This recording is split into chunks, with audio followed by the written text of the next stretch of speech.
Halo semua, perkenalkan nama saya Jose Sitorus.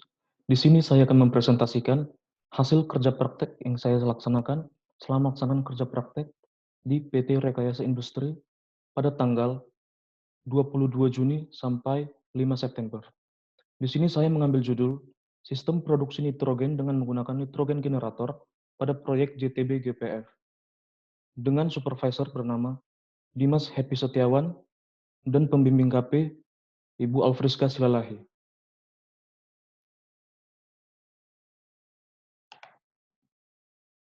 Tentang perusahaan. PT Rekayasa Industri atau biasa disebut dengan Rekin adalah BUMN, badan usaha milik negara yang merupakan perusahaan jasa yang bergerak dalam bidang rancang bangun industri atau yang dikenal sebagai engineering, procurement, construction, dan commissioning atau disingkat dengan EPCC. Bisnis perusahaan, Rekin bergerak dalam 3 bidang konstruksi yaitu power and mining, refinery oil and gas, dan petrochemical and overseas. Salah satu proyek yang dikerjakan oleh Rekin adalah proyek Gas Processing Facility atau GPF, lapangan lapangan unitisasi gas Jambaran Tiung Biru atau JTB. Singkatnya bisa disebut dengan proyek JTB. Latar belakang proyek, Gas Development Project for the Utilization of the Jambaran Tiung Biru Field atau dapat disingkat dengan JTB merupakan suatu proyek strategis nasional dalam bidang pengembangan gas yang sudah ditetapkan oleh Komite Percepatan Penyediaan Infrastruktur Prioritas yang berlokasi di Desa Bandung Rejo, Kabupaten Bojonegoro, Jawa Timur. Di lapangan JTB terdapat 6 sumur, yakni 4 sumur di Jambaran East dan 2 di Jambaran Sentral. Dari sumur-sumur tersebut, Pepsi menargetkan untuk memproduksi gas dan kondensat dengan produksi rata-rata raw gas sebesar 315 mmscfd dengan target gas on stream pada 2021 dengan sales gas sebesar 192 mmscfd. mmscfd merupakan satuan debit dengan singkatan million standard cubic feet per day atau juta standar kaki kubik per hari. Terdapat 3 nitrogen generator yang digunakan pada proyek JTB, yang bisa dinamain dengan nitrogen generator package strain A, nitrogen generator package strain B, nitrogen generator package strain C, dengan beberapa kode penamaan seperti yang terdapat pada tabel tersebut.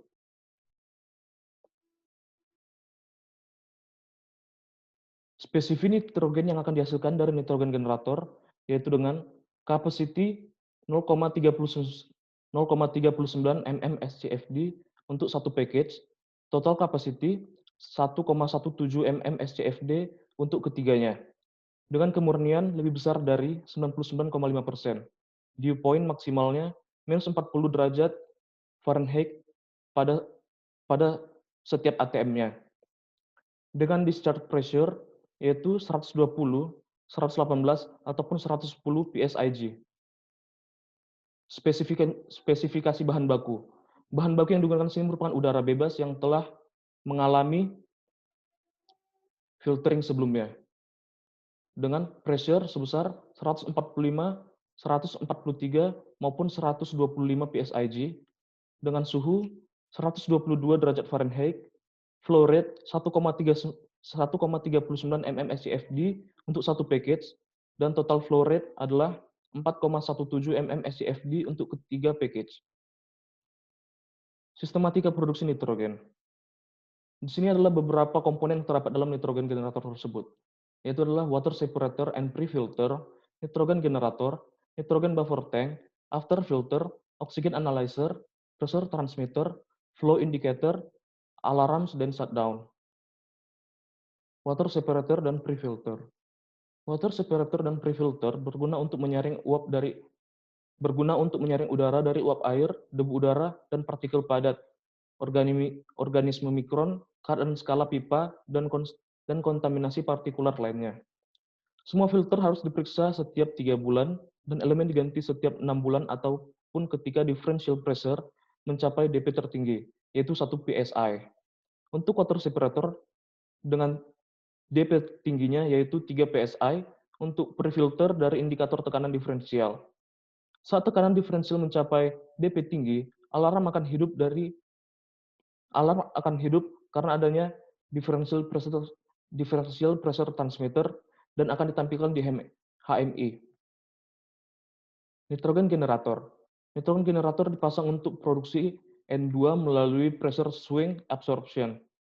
Proses pressure swing absorption atau PSA tersebut berfungsi untuk mengekstraksi N2 dari udara berdasarkan pada sifat-sifat carbon molecular shift atau CMS ataupun juga adsorber. Tindakan pemisahan CMS memanfaatkan perbedaan dalam kinetika absorpsi O2 dan N2.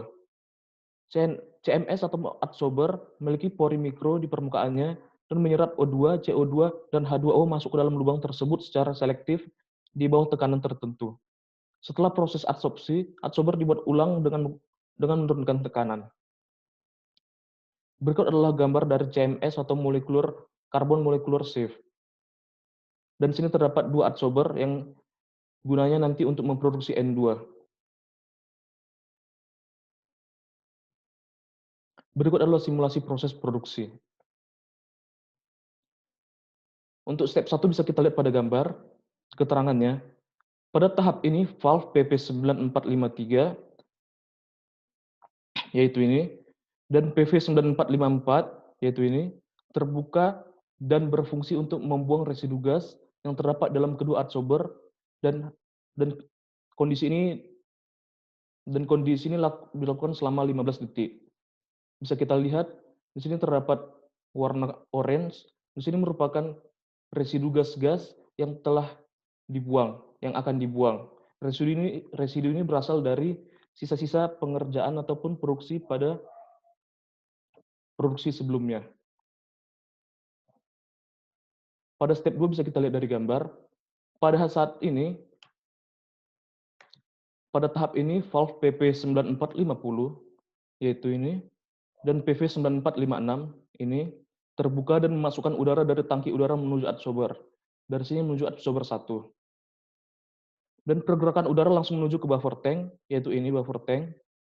Karena valve yang digunakan adalah pressure valve, maka untuk mengurangi tekanan yang melewati PV9456 sebagai udara, sebagian udara yang telah diadsorb bergerak menuju adsorber 2, yaitu di sini. Karena PV9454 juga terbuka, maka sebagian udara tersebut dibuang menuju silencer. Kondisi ini dipertahankan selama 60 detik.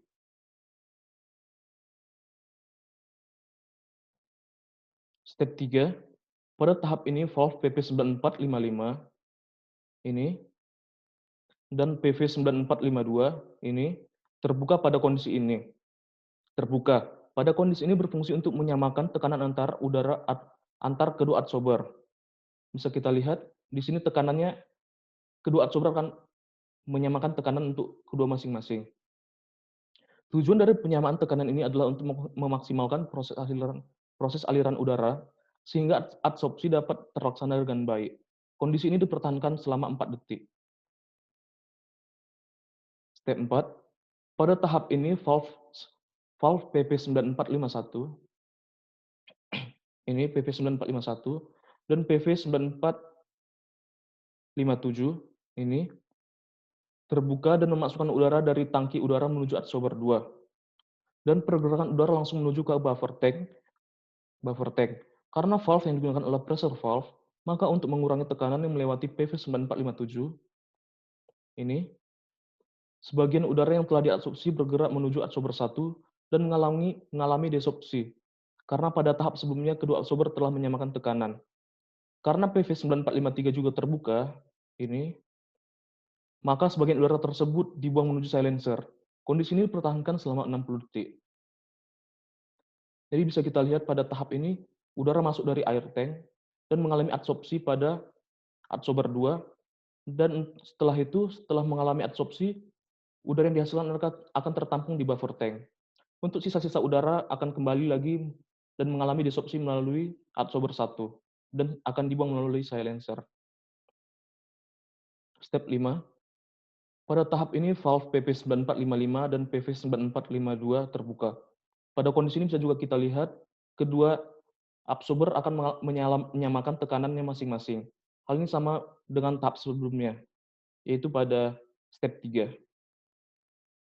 Dan kondisi ini juga kita pertahankan selama 4 detik.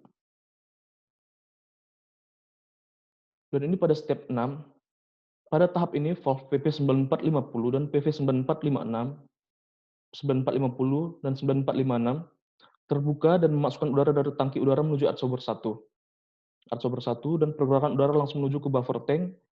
Karena valve yang digunakan adalah pressure valve, maka untuk mengurangi tekanan melewati PV9456, sebagian udara yang telah diabsorpsi bergerak menuju adsorber 2 dan mengalami deabsorpsi karena pada tahap sebelumnya kedua absorber telah menyamakan tekanan.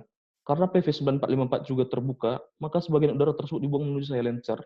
Kondisi ini dipertahankan selama 50 detik.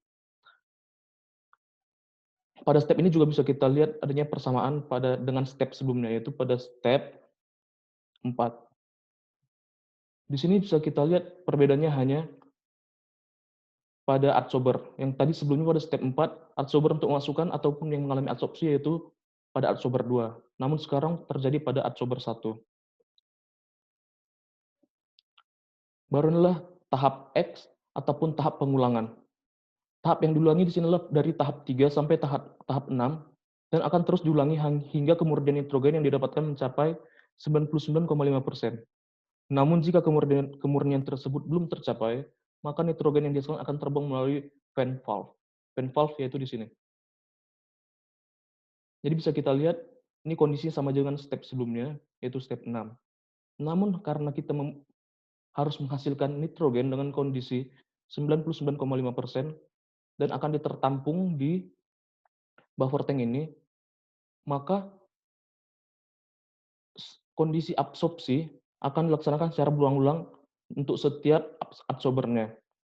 Jika kondisi ini belum tercapai, kondisi 99,5% belum tercapai, maka nitrogen yang dihasilkan tersebut akan dibuang melalui fan valve, yaitu di sini.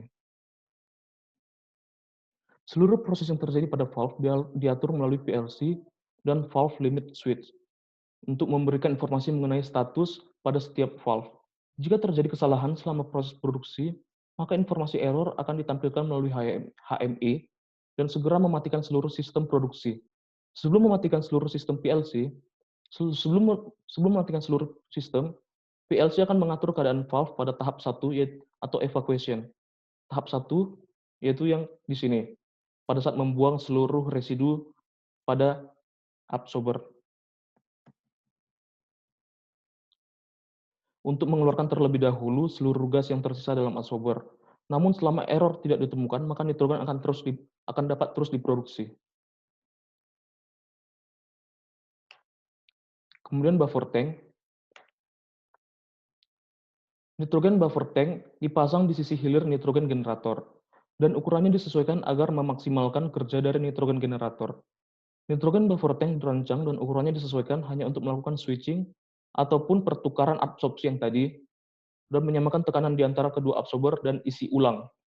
Dan itu memainkan peran untuk meminimalkan dan menahan fluktuasi tekanan oleh pasukan nitrogen dan isi ulang ke absorber. Tekanan nitrogen yang dihasilkan adalah 100, 118, ataupun 120 psig. After filter.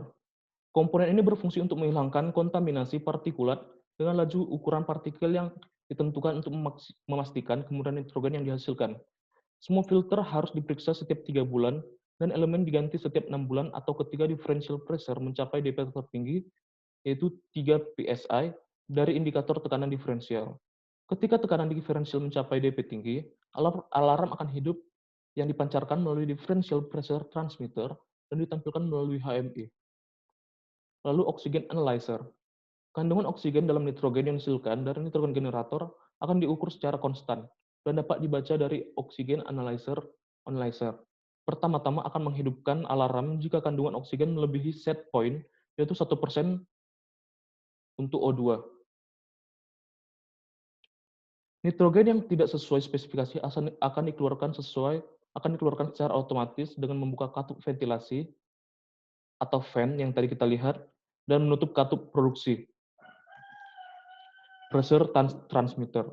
Pressure transmitter mengukur tekanan nitrogen yang keluar dari nitrogen buffer tank dan ditransmisikan ke PLC dengan 4-20 miliampere setiap sinyal indikator tekanan dalam operasi normal. Jika tekanan nitrogen lebih kecil dari set point terendah, yaitu 100 psig, maka alarm akan hidup. Flow indicator. Flow indicator dipasang untuk mengukur debit aliran. Debit aliran juga dapat dibaca langsung di layarnya. Flow transmitter dipasang untuk mengirimkan informasi debit aliran ke PLC dan ditampilkan ke layar. Dengan ketentuan debit aliran sebesar 270 SCFM untuk satu generator. SCFM di sini adalah standar cubic feet per menit. Oke, alarm dan shutdown. Ketika kesalahan operasi sistem terjadi, alarm muncul di layar HMI. Alarm akan hidup dan akan muncul di HMI. Untuk menunjukkannya, yang mana jenis kesalahan terjadi, detail set point alarm dapat kita lihat pada tabel berikut. Di sini sudah terdapat seluruh deskripsi yang terdapat alarmnya dengan set point-nya masing-masing.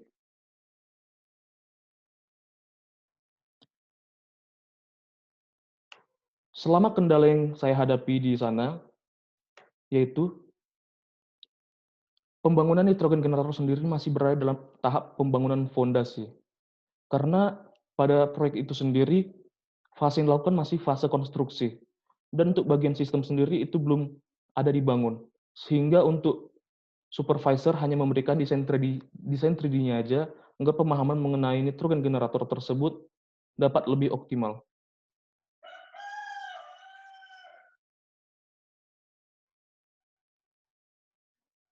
Sekian presentasi yang dapat saya sampaikan. Terima kasih.